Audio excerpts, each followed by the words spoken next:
Welcome to the bridge, everyone. As you know, I've been pre-recording my shows. That started last week with my interview with Daniel Lewis Crumpton, which I'm glad many of you enjoyed. I think it's important to have conversations with people. Even if you're not totally on the same page with them, it's really good to talk to people. And sometimes we don't know what page we're on until we start talking to somebody. And sometimes the other person doesn't know what page they're on either until they start talking to you. So I've been working on a series for you all since I'm doing pre-recordings now. And the series is called Why is the Alternative Media Such a Sausage Fest? I've been curious about this question. Why are there so few women involved in doing what we do? What is it that, I'm not going to say scares women away, but keeps women away from doing this? So, in this first conversation that I'm going to play for you tonight, I've talked to Adam of Themes and Memes with Aaron Franz. You all know Aaron Franz from theageoftransitions.com. And Themes and Memes is a way of looking at popular culture and movies and the agendas that are underneath, and sometimes very obvious, sometimes not so obvious. So I really enjoyed this conversation that I had with Adam because he thought so deeply about the question, and I really like that. I really like deep thinkers. And I hope that you do as well. But before we get to that, I just wanted to let you know that what we're doing at Yellow Thunder Food Sovereignty, we're up to $800 in donations, which is incredible and amazing, and I'm really, really thankful for that. We have 40 bales of straw, and we're experimenting with straw bale gardening. We're going to be doing some planting this weekend if it doesn't rain too hard constantly. And we are, we're ready to go with the fencing. Majiki has been pounding poles for days, and so the fencing for the garden is almost done. And then we have to get to work on fencing for the lamb shelter and all of that. There's a lot of work, and we still need more support in order to finish what we want to do with the lamb shelter. So we really appreciate that. I have my blog set up with a donation button. That's Psychopaths in Charge, www.kyoung4.wordpress.com, and those donations go to the Yellow Thunder Food Sovereignty Project. And then the donate button on my podcast storage page, those donations go to support the show. Those of you who have specifically noted that you were supporting Yellow Thunder Food Sovereignty and went through the podcast storage page, those donations have been applied appropriately as well. But you know what? Even if you're just sharing what we're doing, giving encouragement, that's important too. I'm overwhelmed with the financial support that we've got. I never expected people to really get what we were trying to do. So hopefully I've conveyed that well to all of you. And I really appreciate not only the financial support, but people just believing in what we're doing. It's quite a leap. When I decided to go ahead and start blogging and then doing this radio show, it's a real leap to say, this is my real work. I'm just going to put it out there and hope that somebody else gets something out of it. And then when people do, it's the best feeling ever. So I thank you for that.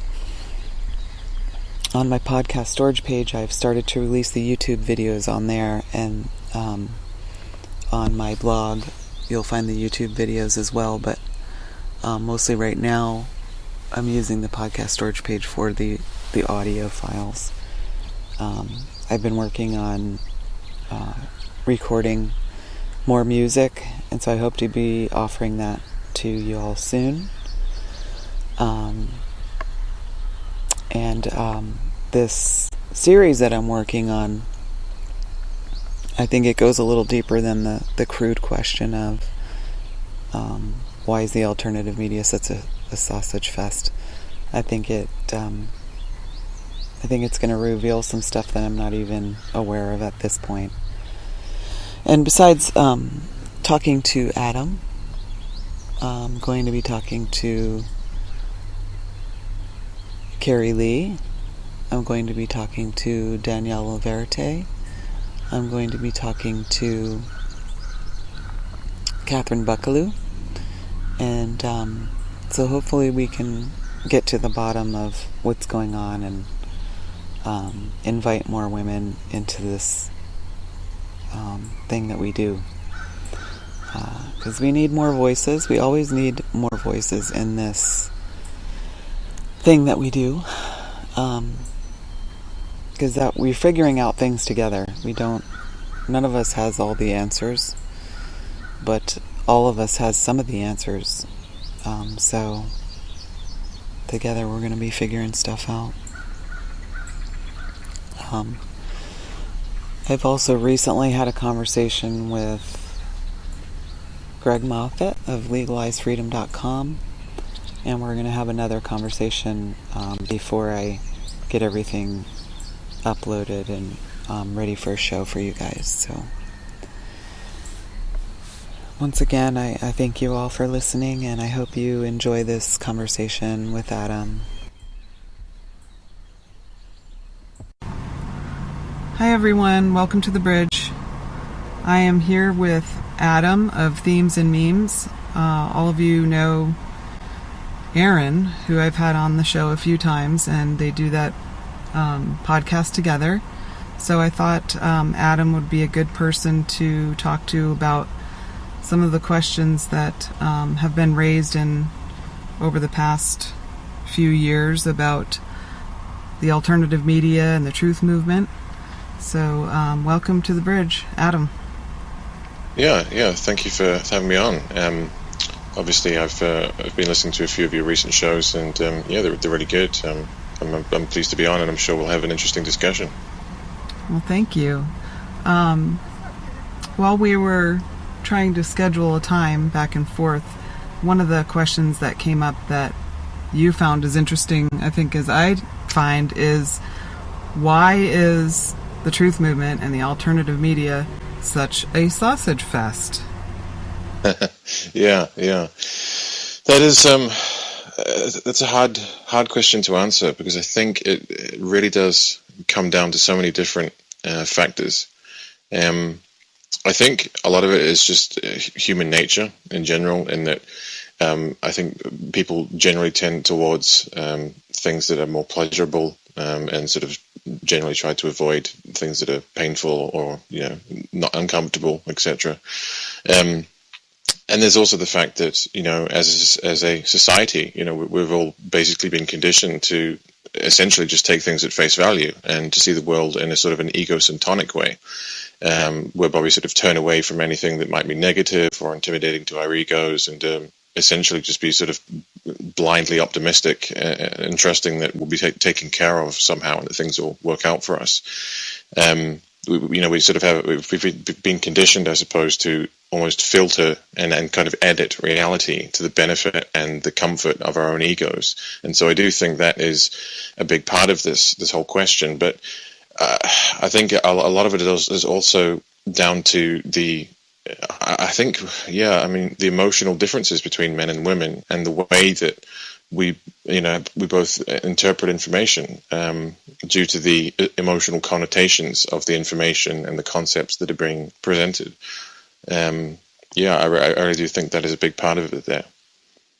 I was thinking about it too, and the day that we're recording is Mother's Day, and I was thinking that that's part of it too, that our as mothers we're conditioned that in order to keep our children safe and our family safe, we have to uphold the status quo. So that's part of it too.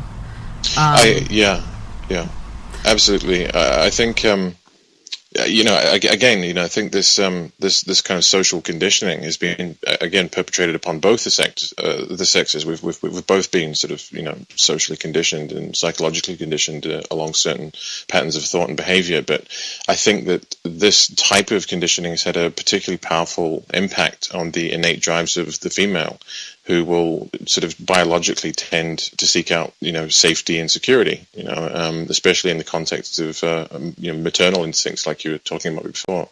And so I think for that reason,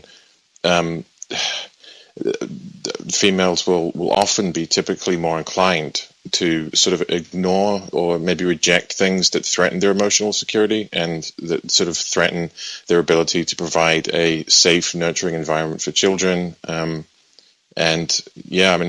definitely think that's a big part of it. I also think that the sort of natural female ability to see light in the darkness and sort of see the positive amongst all the negative, I think that those traits which are amazing qualities that women have that men often don't have, I think those are sort of have been pushed to an almost destructive extreme, whereby they end up sort of sublimating the threats that surround them and sort of equivocating things and actions and incidents around them that perhaps shouldn't be taken so lightly.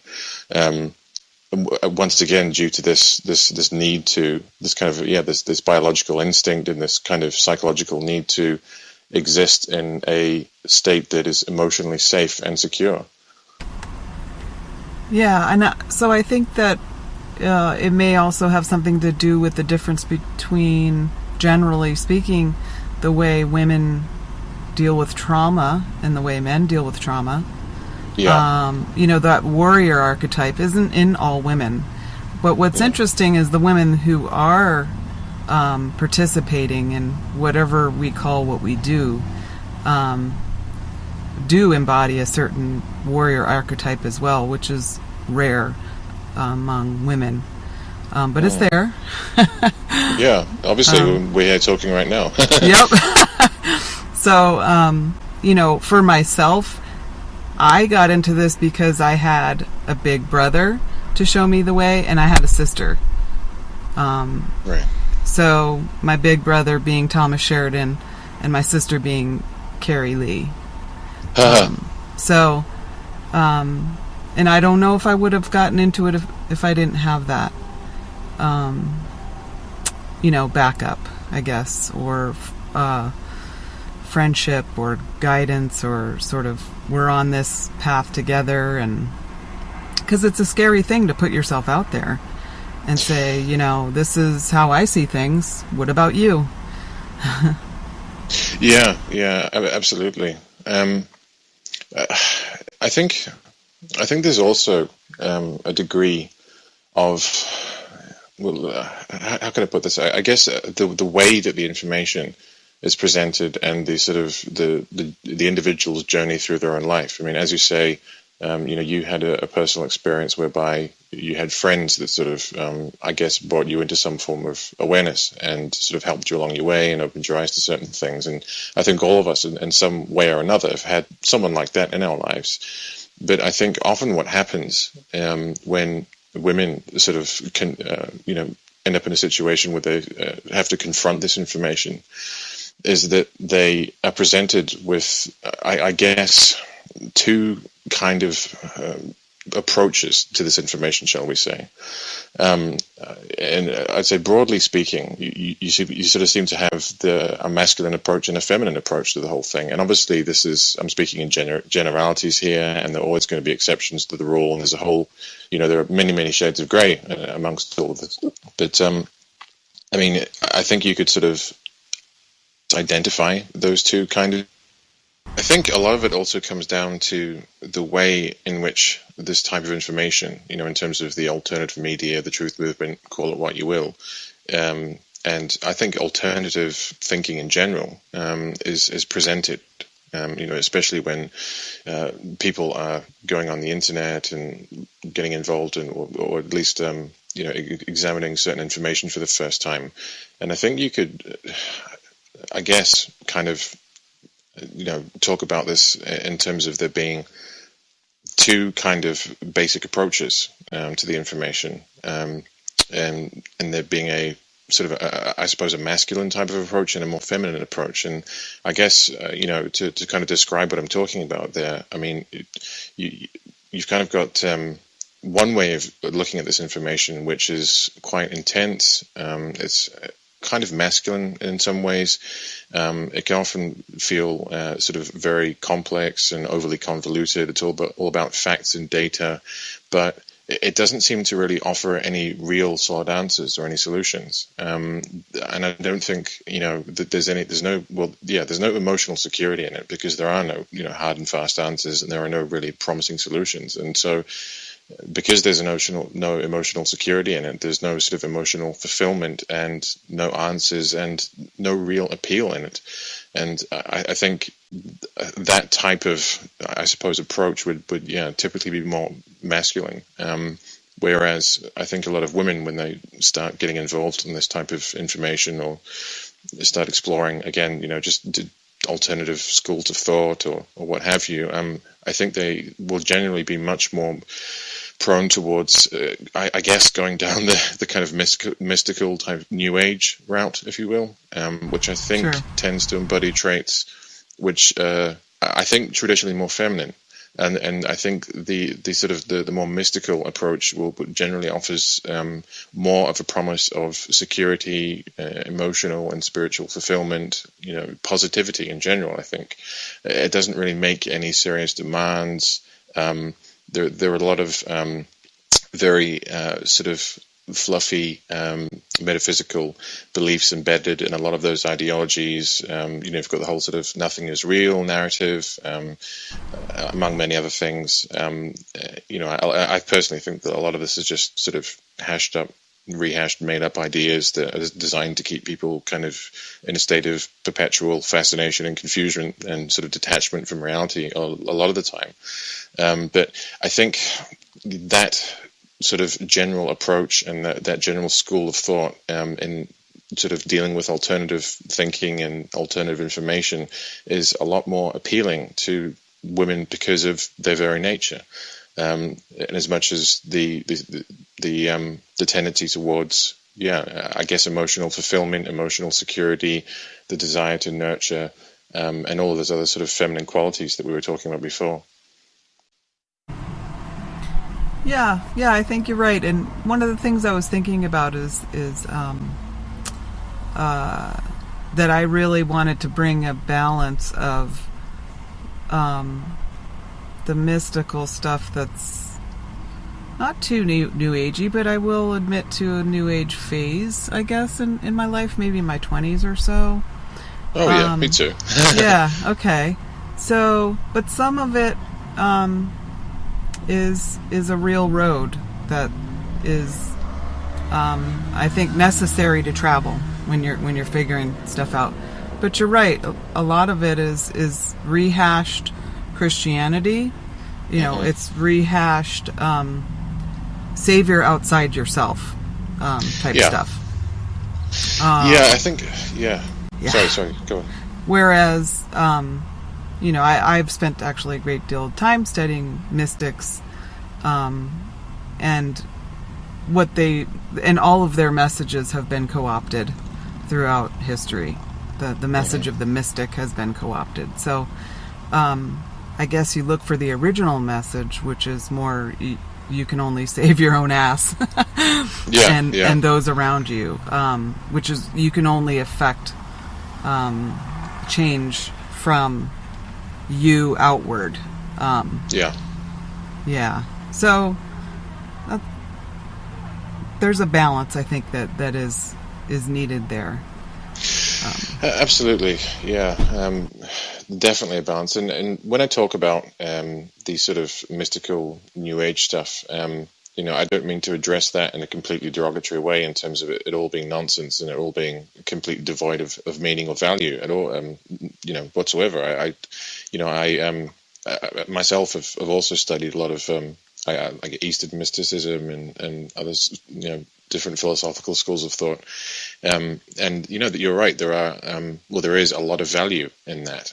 But, the question is, I guess for the individual to decide in terms of, where does the useful information and the useful concepts end, and where does the spin and all the sort of garbage begin, I guess, because as you say, so many of these teachings that have been passed down through time have been completely co-opted and taken to their extreme and turned into something which is really just, again, puts people into a state of complete detachment from reality and kind of confusion, where they, they're not really sort of, they don't really have their feet on the ground. They're not tuned into what's really going on. They're kind of often sort of a fantasy land, if you will.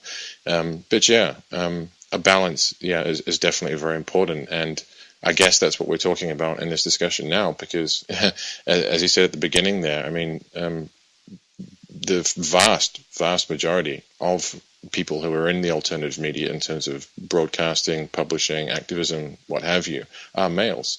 There are very few females. And so I think there needs to be a prosaic, holistic approach in looking at why this has happened, why this is the way it is, and how people like us can, I guess, start a wider dialogue on bringing balance back into the whole equation. Because, if you look at, again, the kind of more masculine approach that I kind of outlined before, it is really quite counterintuitive and unproductive a lot of the time as well. I mean, it's really no better, because it tends to be lots of guys looking and arguing about, facts and data and who's right and who's wrong, and the sort of almost the smallest minutia of every possible argument they could possibly look at. And so, that doesn't get anybody anywhere either. People just end up going around in circles and chasing their own tails for 10 years. And so there does seem to be some kind of a chasm between what you might call a feminine approach to this information and a masculine approach to this information. And I think that chasm needs to be, I guess, kind of, filled or brought together in some way, because it definitely exists. And perhaps the solutions-based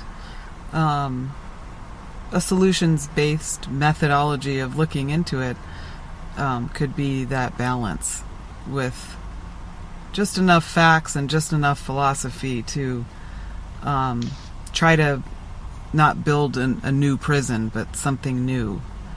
I totally agree. I think that's absolutely it.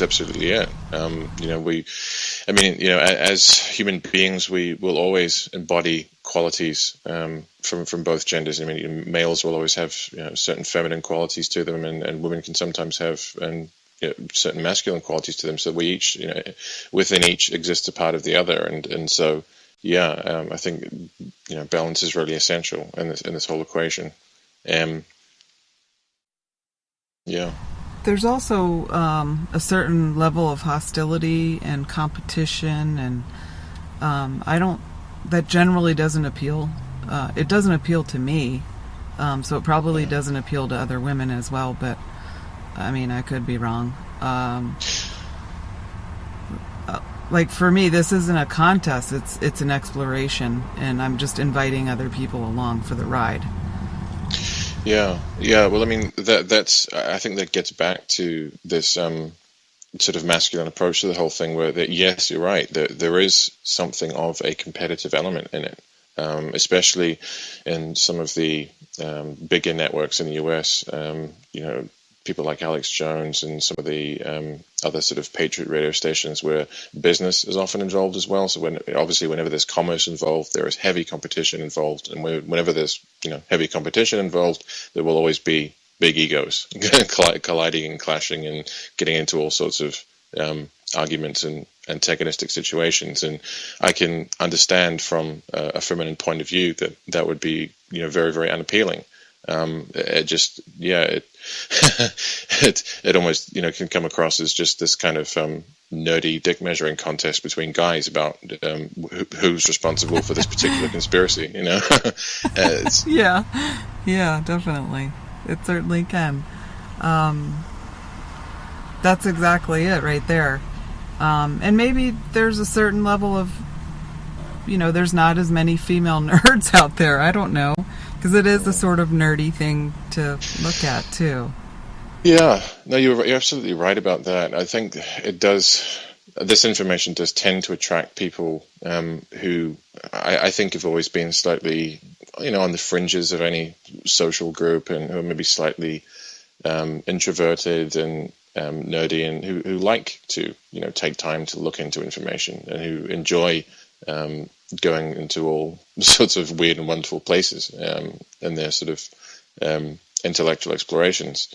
And it would be wrong of me to say that I think men have a higher capacity for that than women, because I don't think that's true. But I think in this particular context, again, because of the way that the information is being presented, predominantly, at least anyway, there is very little appeal for the female consciousness and female interests to become involved in this particular type of dialogue in terms of intellectual exploration, etc. Because again, it's just so it seems so counterintuitive. It doesn't seem to offer any real solutions. It feels like a very nerdy guy type thing, I suppose, for lack of a better word, I suppose. Yeah.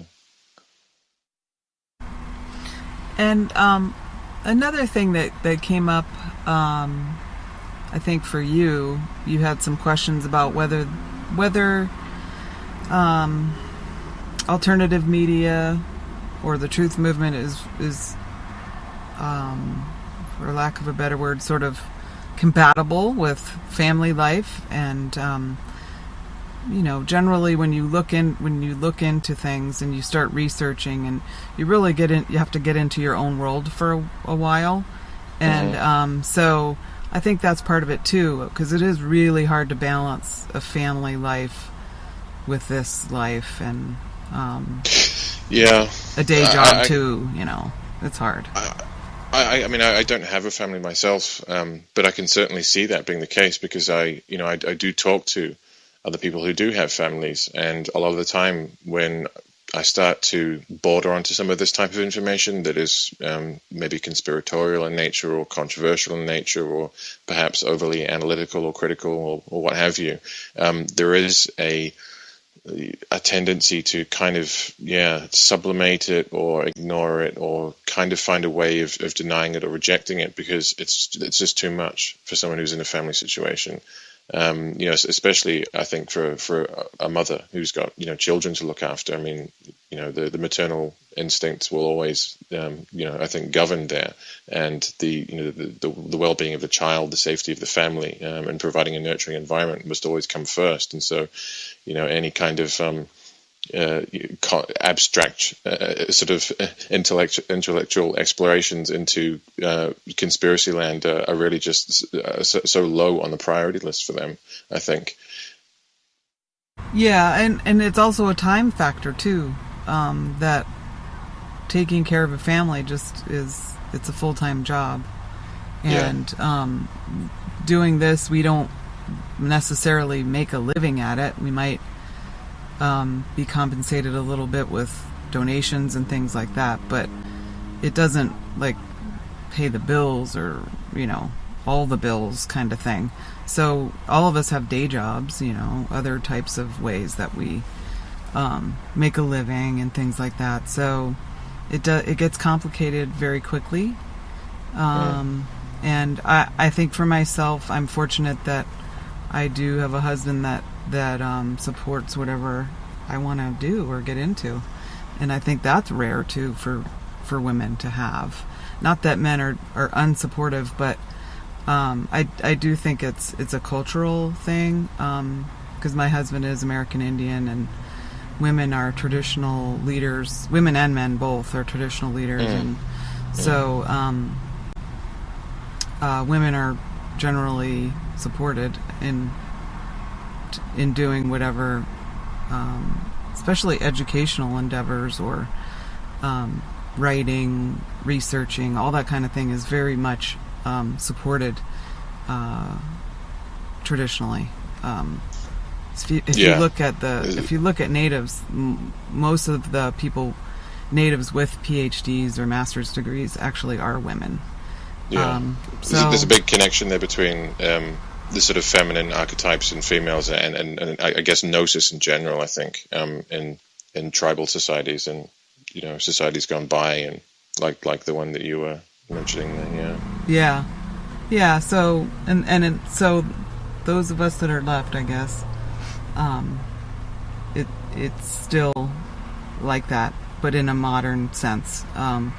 So that means that when I told my husband I want to do a radio show, he was like, awesome. He might not, he rarely shares what I do unless he's actually into it, so he supports me by, picking up the slack at home.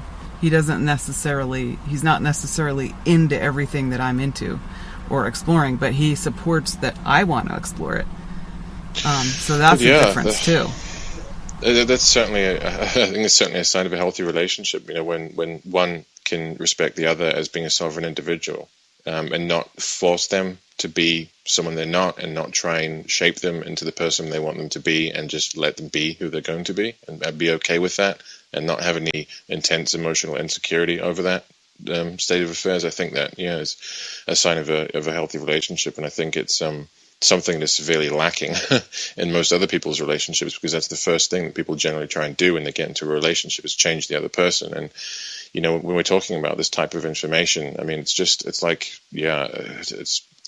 a recipe for disaster. I mean, I personally haven't experienced anything too intense or major in this context. I have been in a relationship with someone before who was open to this type of information, and she was okay with me looking into whatever I wanted to look into, and she put up with me blabbering on about this, that, and the next thing, and she sort of didn't really take an official or formal stance on any of it per se, in terms of believing this or believing that, but she didn't have any problem with me, looking into this stuff, and she was, I guess, fairly open-minded.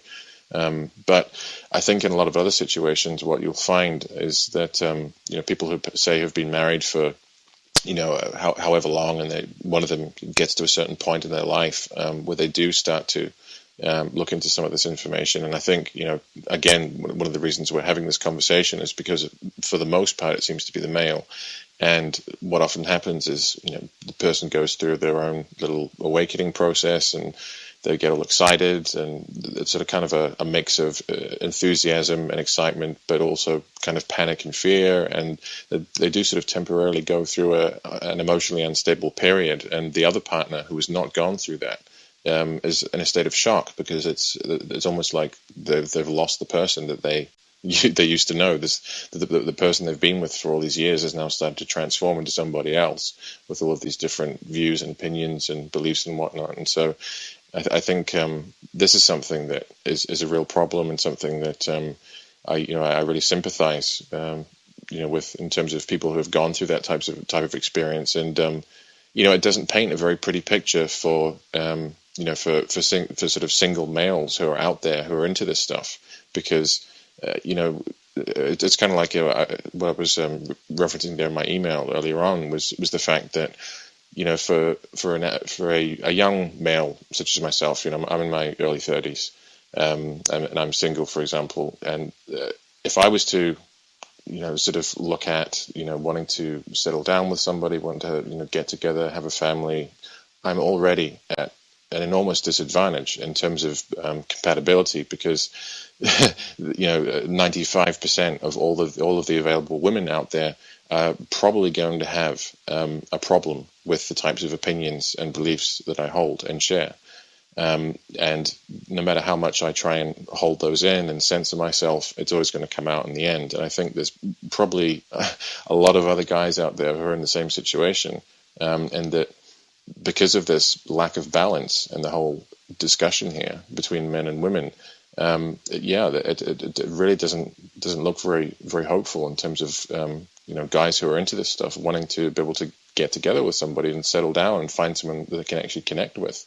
I mean, there are obviously exceptions to every rule, and we both know people who represent some of the finest exceptions. But that being said, the majority, for the majority, it's a case of being fundamentally incompatible before you've even got to know the person as an individual. So yeah, that is hard. For myself, I've been with my husband since 1998, so we were together on 9/11, and we knew we couldn't sleep that night, and we knew that what we were being told was not the truth the day it happened, and discussed it with each other. So neither of us went through that sort of awakening. We found each other awake, and just so I don't have that experience I have the experience of I've got all these new friends online now who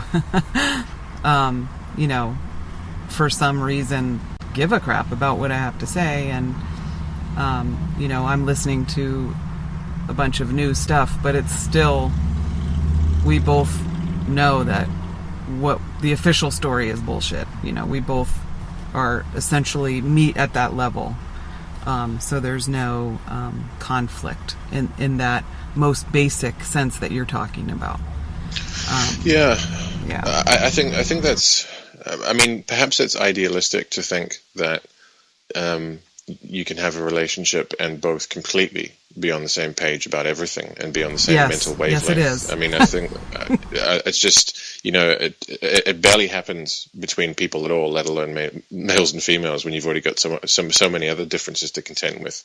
And so I think that, maybe perhaps a realistic compromise is just having that common understanding that you outlined there before, where you may have your own interests and your own particular avenues of research that you explore, and particular beliefs on whatever the issues happen to be, which he may not share, but you have a sort of a meeting ground somewhere in the middle, where you share this kind of common unspoken understanding that things are a certain way, I suppose, and that there's no major fundamental conflict there in terms of your core values, whereas in many other situations you would find that there would be a fundamental conflict in terms of people's core values and personality types, where you've got somebody who is willing to look at the information, who's willing to be critical, who's willing to go through some pain, some serious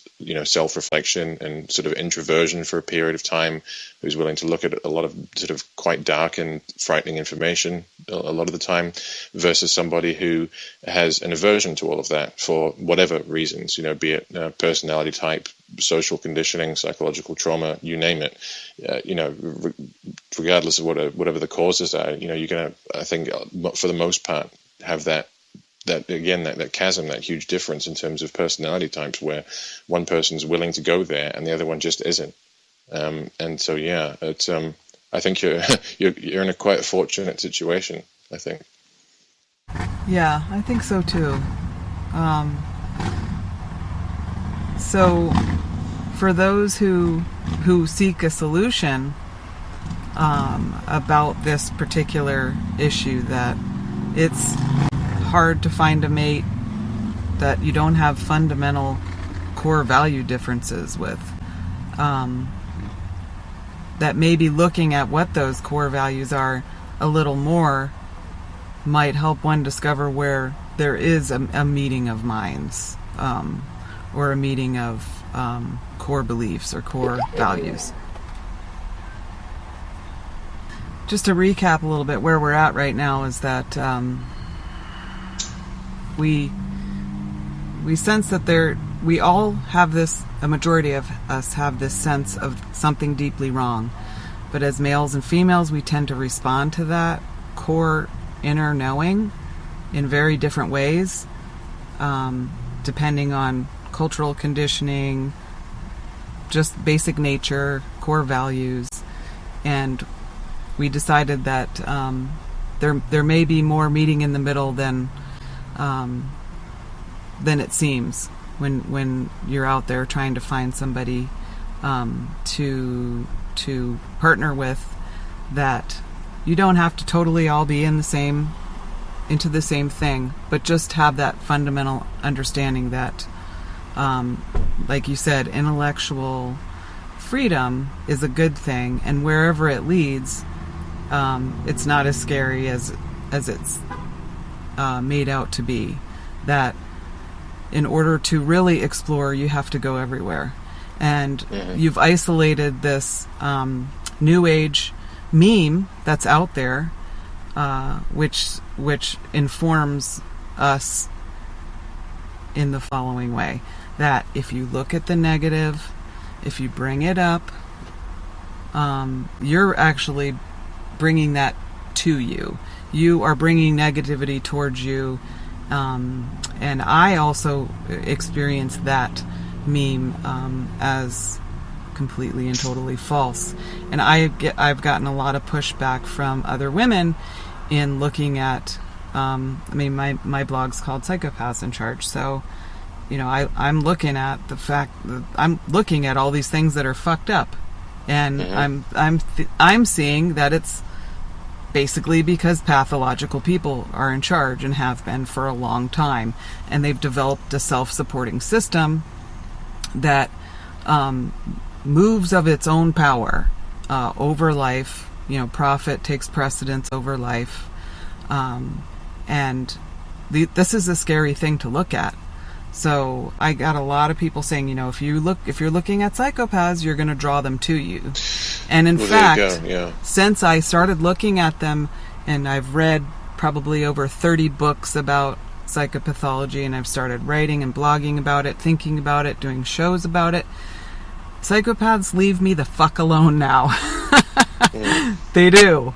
There might be one that sort of, weasels his or her way in now and then, but it's nothing like the kind of targeting that I experienced before I went full force into it and looked at it and dissected it and got to the bottom of it.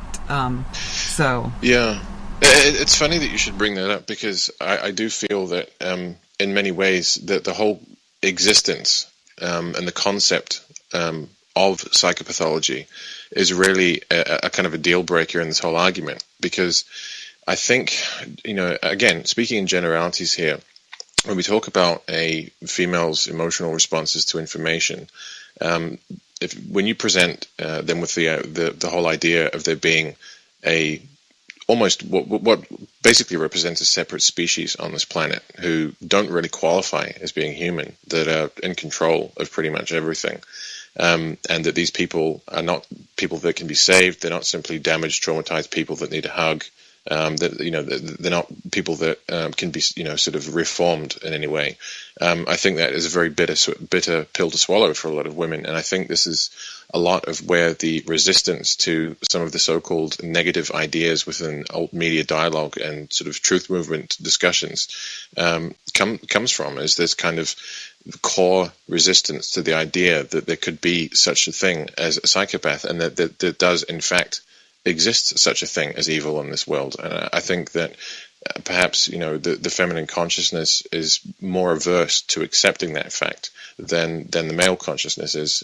Generally speaking, again, I know plenty of women who know, fully informed on psychopaths and are well aware of, their existence, and have made peace with the fact that there is actually such thing as evil, in this world. But again, I think for the majority, I think that is where a lot of the sort of conflict and this kind of chasm stems from, is this this massive difference in the sort of the two genders' ability to, I guess, accept and comprehend, make peace with the fact that there exists such a thing, because the sort of admission of this in many ways, I think, goes against a lot of what we have been describing as, I guess, archetypical feminine qualities and values, and wanting to see the good in everybody, and wanting to see the positive and the negative and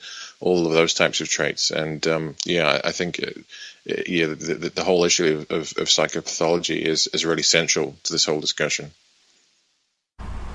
I couldn't agree more. And what's also central is not only for women to really be willing to look at predators for what they are, pure predators, and they don't need a hug, as you say, or they aren't just traumatized and reacting to that.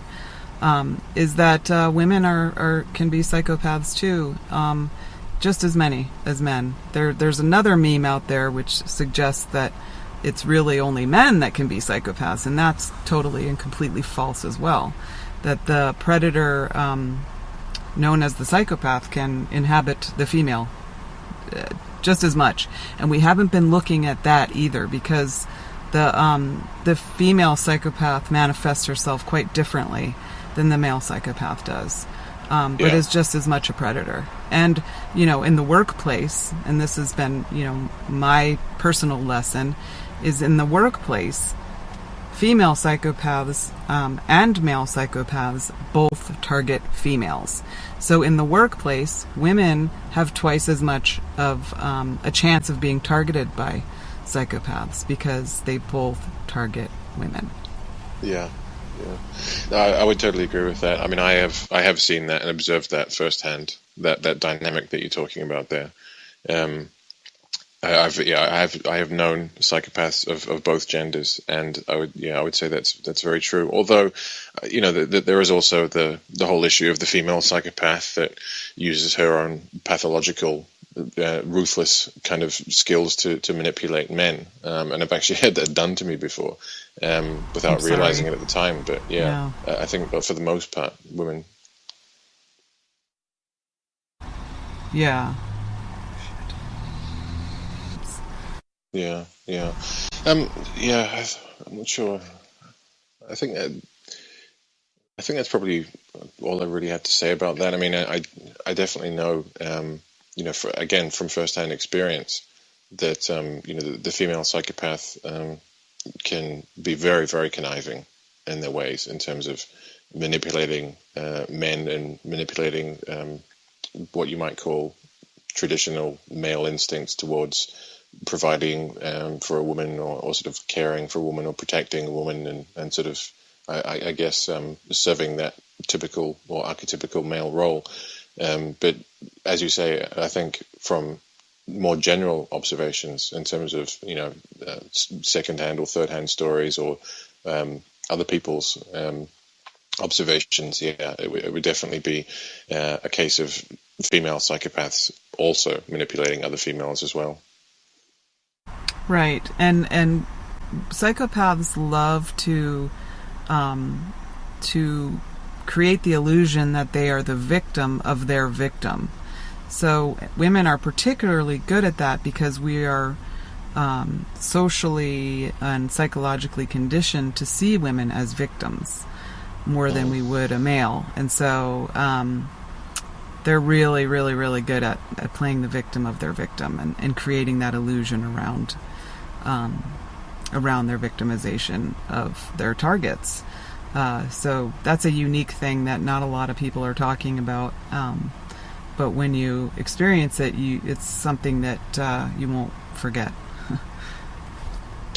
Yeah, it's it's quite amazing actually. I mean, sometimes it could be hard to tell, whether someone is actually, what you might call a clinical psychopath, or whether they maybe embody what Thomas Sheridan might call, say, like proto-psychopathic traits, where the behavior is pathological in nature and very, very low on the empathy side, but perhaps that person, is acting in this way because of their the way they've been raised, and perhaps certain issues in the childhood, traumas, etc. But yeah, I mean,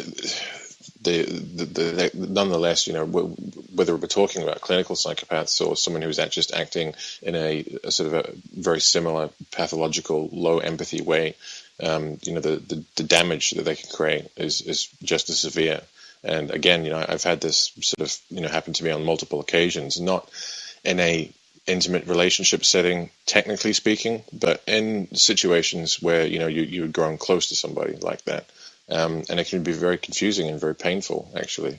But again, like any psychopathic encounter, you've just got to remember that it's not your fault. We're talking about a predator here. So yeah. Yeah. So when it comes to justice, the females often fool even the court system as well, and finagle their way into light sentences and things like that for heinous crimes.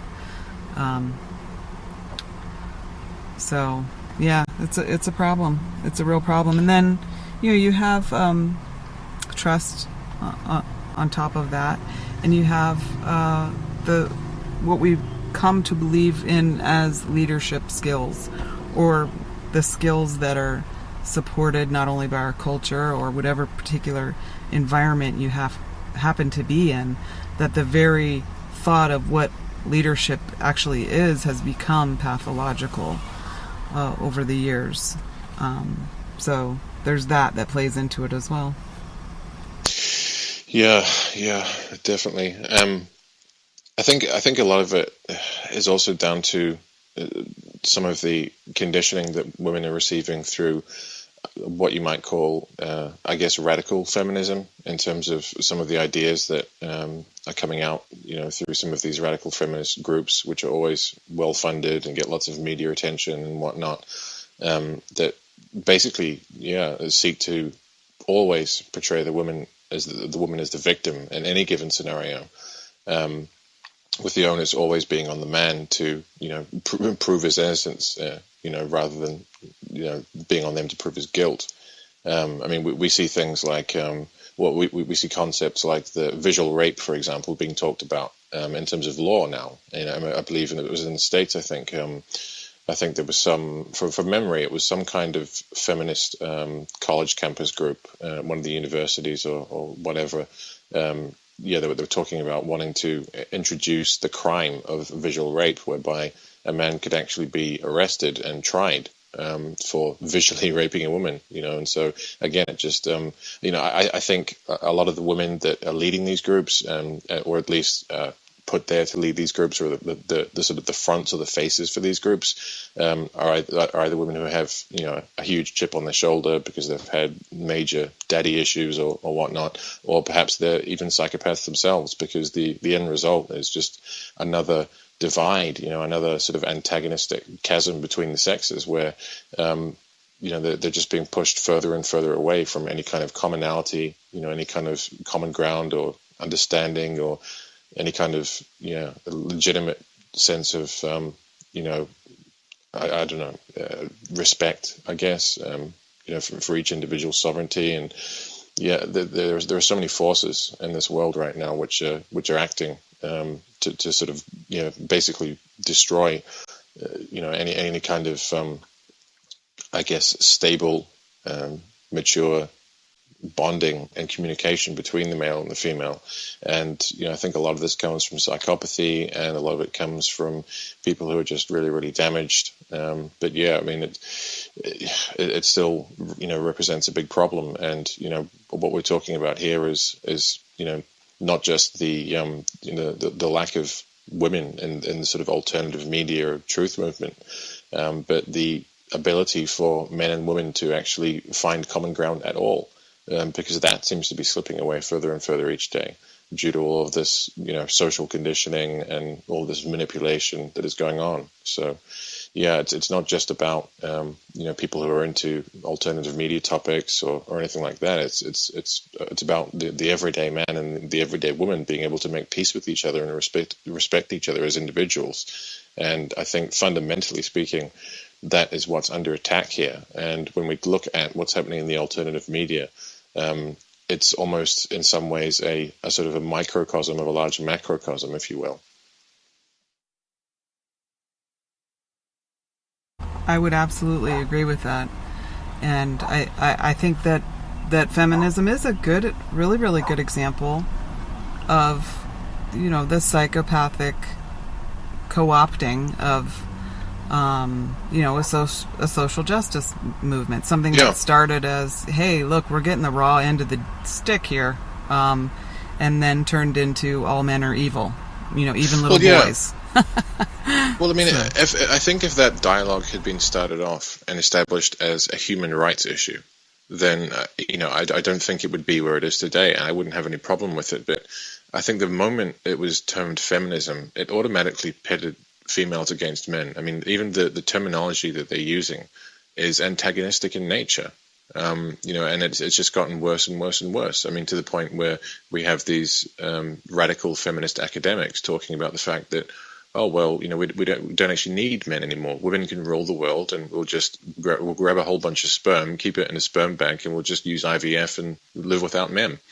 And, this is just insane, destructive thinking, obviously. But I don't think that any of this would have gotten to the point that it's at today had the whole, I guess, set of feminist issues and feminist causes been dealt with and sort of addressed more as an equality issue or a human rights issue. Because, again, the very language of feminism is about antagonism. It's about illustrating the female as being the victim of men in almost every scenario and circumstance you can imagine. And no dialogue of that nature is ever going to result in any kind of resolution to the issue. It's never going to result in any kind of conclusion or any kind of outcome that is actually going to be beneficial to both sexes. It just ends up destroying both sides of the equation and further dividing them. The family unit ends up going out the window. All of the morality and the values that we have that we've come to identify with in Western culture go out the window. And it's a very, very destructive thing. Well, aren't we at an interesting place? Because I think we could make the argument that the truth movement and the alternative media have the same problems as feminism, in that it's antagonistic. It's an antagonistic approach to looking at the things that really need to be looked at. And so I also would say that I've observed some of the few women who are doing this thing that we do, asking these questions and doing podcasts and writing and activism, that there is this unnecessarily harsh judgment, I think, on some of the women out there that they're not hard-hitting enough, they're not substantive enough, or they're not, which is antagonistic. It's like, well, maybe the approach is just a simple approach. Maybe you should just listen to what this person is saying instead of going with your immediate sort of visceral reaction to that person. Yeah, I mean, the whole of the alt media and truth movement does tend to be very, very reactionary, much like, mainstream society in general. A little bit of information, seeps its way out through some kind of, news article, op-ed, video, what have you, and people do react to it in a very sort of base, emotional way. Um, and so yeah, I mean, when we're talking about women perhaps taking a different approach to the whole sort of dialogue and looking at these subjects in a different light, then yeah, I think there does need to be, yeah, I think probably a bit more patience, I suppose, and a bit more open-mindedness, because I mean, I'm certainly guilty of that. I'm certainly guilty of looking, I mean, not in all cases, but in some cases, looking at women who have tried to, or who are sort of attempting to get the word out about certain subjects, or who have started YouTube channels or blogs, and I'll admit it, I have been somewhat critical, within my own thoughts at least, about the way that they're doing it, and I've often felt that they're not going deep enough into certain issues, or they're not being critical or objective, or analytical enough about certain issues. But I think that that sort of overly critical approach or view of the whole scenario is not going to result in any kind of substantial change for the better. It's just going to put women off, because it's kind of what you alluded to before, earlier on in the discussion, about how when you started to do what you're doing, you faced resistance in your own personal life from your own friends, and this is something I definitely see in the women that I know, that I've talked to about this type of things, friends and family, and what have you, is that if they do start to become involved or start investigating, certain things, that there is a hell of a lot of resistance and opposition and peer pressure from those around them to just sort of to not go there, to get back to being a woman, get back to going and looking after children or what have you, So it certainly doesn't help, and I think perhaps we as males need to be a bit more cognizant of that fact.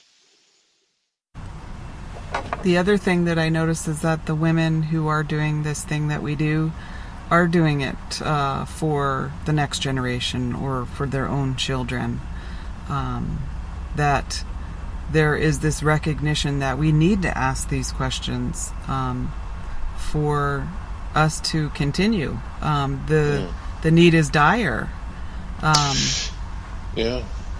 So it's another. I mean, it's like, it's funny because when we talk about the maternal instincts and the female's desire and need to create a safe, nurturing environment, and to protect her children, her family, and herself from threats.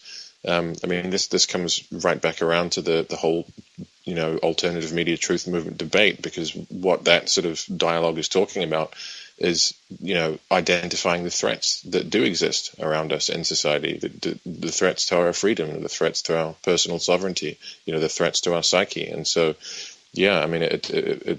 it makes perfect sense that, if a woman is going to be, wanting to create a future for the next generation, as you say, that is safe, that is nurturing, that allows for intellectual freedom, then they're going to need to look at some of the threats that are very real and are around us in the world every day to those things. But it does take, a certain warrior spirit that you were sort of alluding to at the beginning of the discussion there, which, I don't know. I don't know whether all women have that, or, whether they're able to sort of go that far or go that deeply into it. But it's such a complex subject. Well, I can tell you that for those of us who do have that, who do carry that sort of warrior queen archetype, for lack of a better archetype to bring up, that we need the support of our partners and our family and our community to express that warrior spirit. So we need to be supported and validated, I think, even as a warrior, in a much different way than probably men do, I would imagine. Yeah, I think so.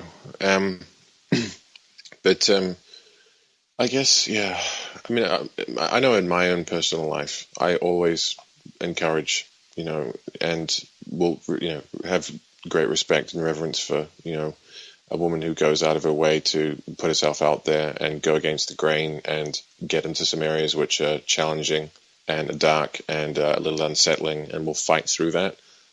Because she wants to know what the truth is, and or want to at least find her own truth, shall we say, regardless of how hard it may be.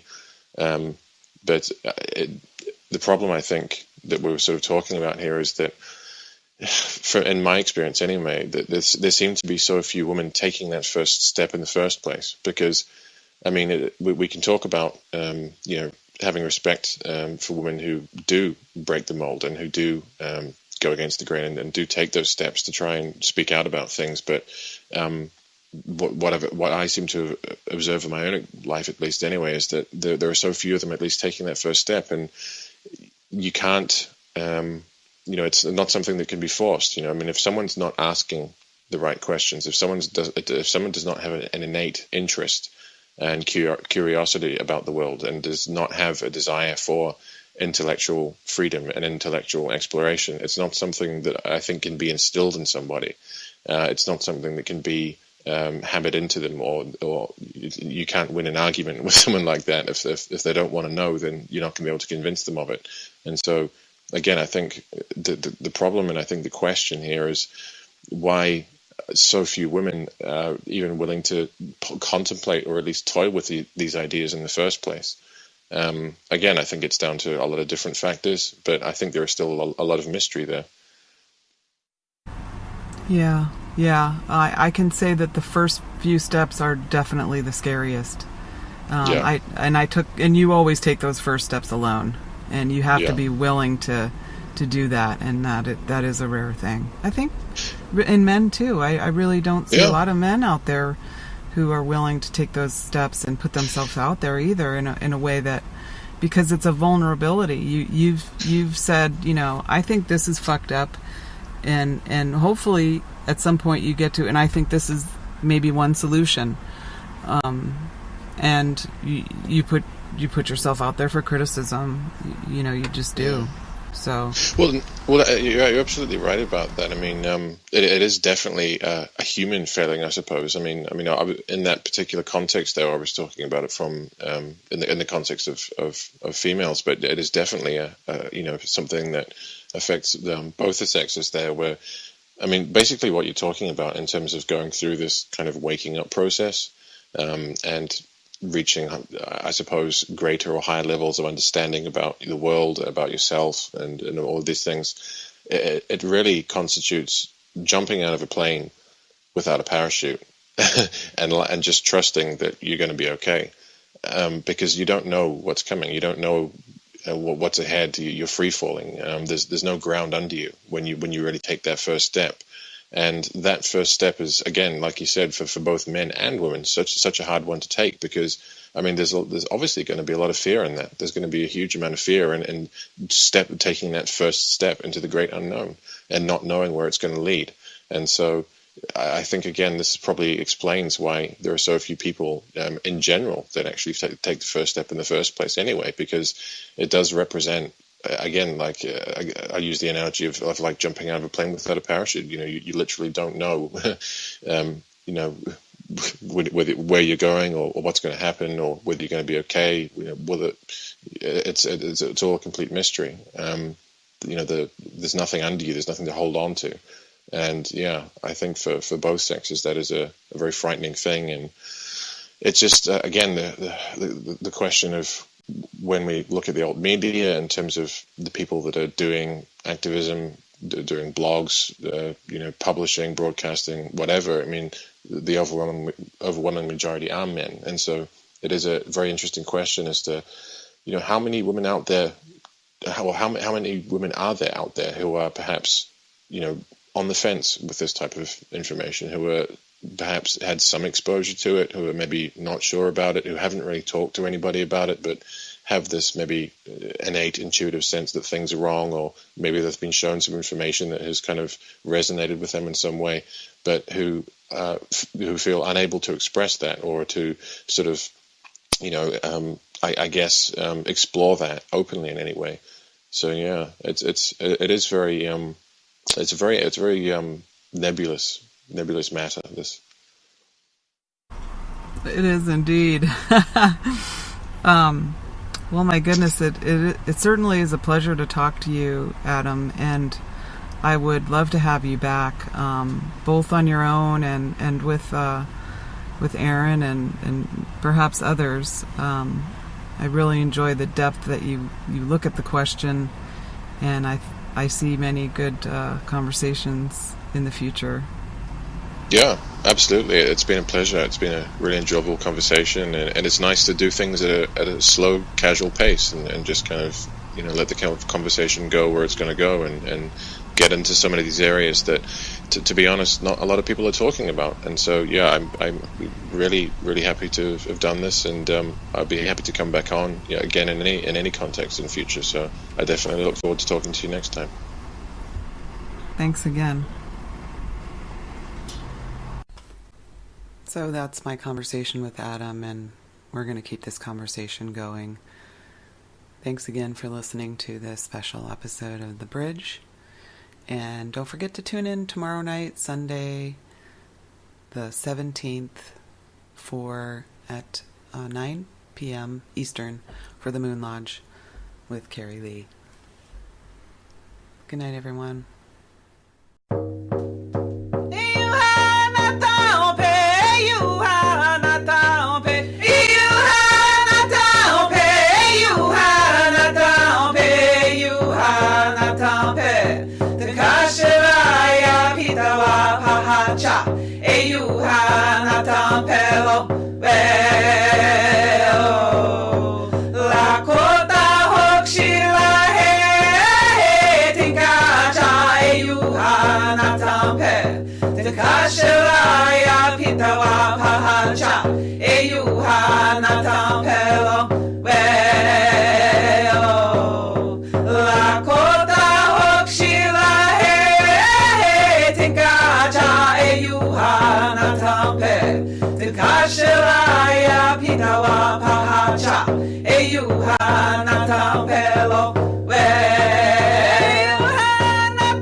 Eyuha